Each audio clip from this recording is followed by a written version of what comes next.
మనము 60+ stores, 64 stores, 63 stores. ఈ స్టోర్స్‌లో అంటే మీకు జనరల్‌గా కన్స్యూమర్ బిహేవియర్ చాలా అర్థమవుతుంది. బికాజ్ యూ ఆర్ అంటే మల్టిపుల్ టైమ్స్ డేటా అని చెప్తున్నందుకు ఒక క్వెషన్ వచ్చింది. బిహేవియర్ ఆఫ్ కస్టమర్స్ అంటే మీరు కాంచీలో ఉంది మీకు స్టోర్, ఇక్కడ ఆంధ్రాలో ఉండొచ్చు, హైదరాబాద్లో మల్టిపుల్ ప్లేసెస్‌లో ఉంది కదా! కన్స్యూమర్ బిహేవియర్‌ని ఐడెంటిఫై చేస్తారా సార్? అంటే డిఫరెన్స్ ఎలా ఉంది? ఆ డిస్కషన్స్ అవుతాయా? జనరల్‌గా ఎనీ కైండ్ ఆఫ్ అబ్జర్వేషన్స్? మనకి ఇప్పుడు కంచి హైదరాబాద్‌కే కదా sir. What we sell in మేము కుక్కడపల్లిలో అమ్మేదానికి, అమీర్పేటలో అమ్మేదానికి, దిల్సుఖ్ నగర్‌లో అమ్మేదానికి ఎంతో తేడా ఉంటది. ఓహో! ఇక్కడ మేము అమ్మేదానికి, విజయవాడలో అమ్మేదానికి, గుంటూరులో అమ్మేదానికి, విజయవాడ నుంచి వైజాగ్ వెళ్ళిన దానికి, లేకపోతే రాజమండ్రి నుంచి నెల్లూరు వెళ్ళిన దానికి it's day and night difference. అవునా? ఒక 30-40% ప్రోడక్ట్స్ మ్యాచ్ అవుతాయి. But rest everything is local preferences. మనకి ఇండియాలో మనకి భిన్నత్వంలో ఏకత్వం అంటారు అదే. మన ఎవ్రీ 100 కిలోమీటర్స్ వెళ్ళేసరికి మొత్తం అన్ని మారిపోతుంటాయి.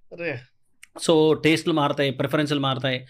బ్యూటీ ఆఫ్ దిస్ ఏంటంటే ఇంత డేటా మాకు ఉండబట్టి we try to profile the stores. మనం అసలు ఏం అమ్మగలుగుతున్నాం, ఏం అమ్మలేకపోతున్నాం.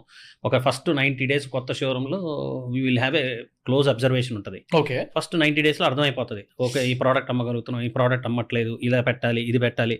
ఎందుకంటే కస్టమర్ ఫీడ్బ్యాక్ తీసుకుంటాం మేము, స్టాఫ్ మన ఎంప్లాయీ ఫీడ్బ్యాక్ తీసుకుంటాము. This is all systemised. Everything like ఇవన్నీ కూడా అండర్ కరెంట్ నడుస్తుంటాయి. And we have different systems in place to validate all these feedbacks. అర్థమైంది. అంటే ఇవన్నీ కూడా ఫీడ్బ్యాక్ అర్థం చేసుకొని ఏం చేయాలి, ఎలా చేయాలనేది ఇవాళ ఇవాళ ఈ రీసెంట్గా ఆర్టిఫిషియల్ ఇంటెలిజెన్స్, మిషన్ లెర్నింగ్ అని మాట్లాడుతున్నారు. మేము గత 6-7 ఏళ్ళగా ఇవన్నీ వాడుతూనే ఉన్నాం. అవునా? ఇవన్నీ అప్పటి నుంచో వాడుతున్నాం. బేసికల్గా all these technologies we are way ahead of the market.